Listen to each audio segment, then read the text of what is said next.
We want to take a closer look at President Trump's approach and how it may differ or align with his predecessors.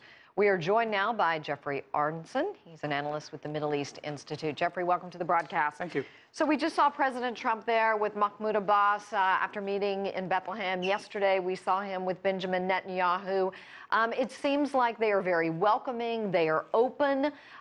Is this a lot of pomp and circumstance, or is there a real chance this time around with a different president for lasting peace in the Middle East? Well, there's always a chance, as the last 50 years have borne out. Everyone keeps trying and failing.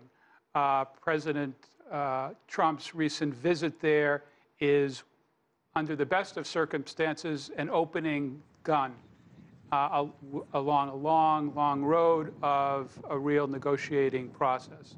What we have today, however, is a visit that's been very high on kind words and pretty smiles and very low on an operational plan to progress. No substance is what you're saying? No substance is what I'm saying, yes. What will be the headline coming out of his first trip abroad, do you think? That he managed to divert attention away from a scandal back in Washington?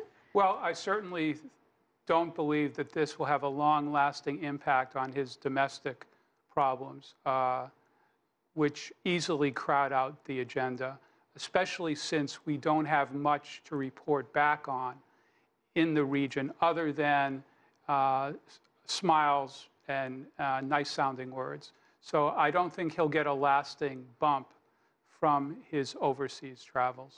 He has hinted that he was backing away from a two-state solution, but as you and I have discussed, he has no concrete plans.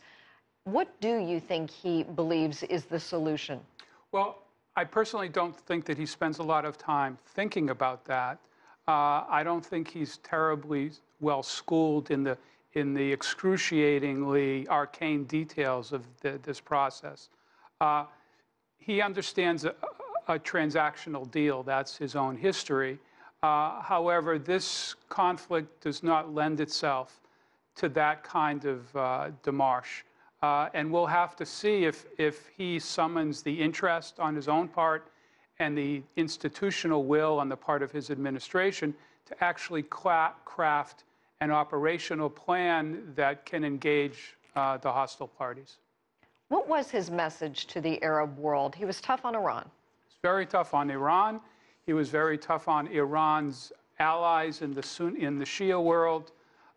In contrast, very supportive, understanding in an unusual way for him about the challenges facing the Sunni-dominated Arab world, was very clear about the responsibility that many of these states have to deal with their own radicals within their midst, suggesting that the U.S.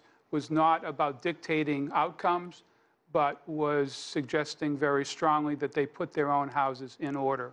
A speech not unlike, in many respects, those of Obama and Bush, as a matter of fact.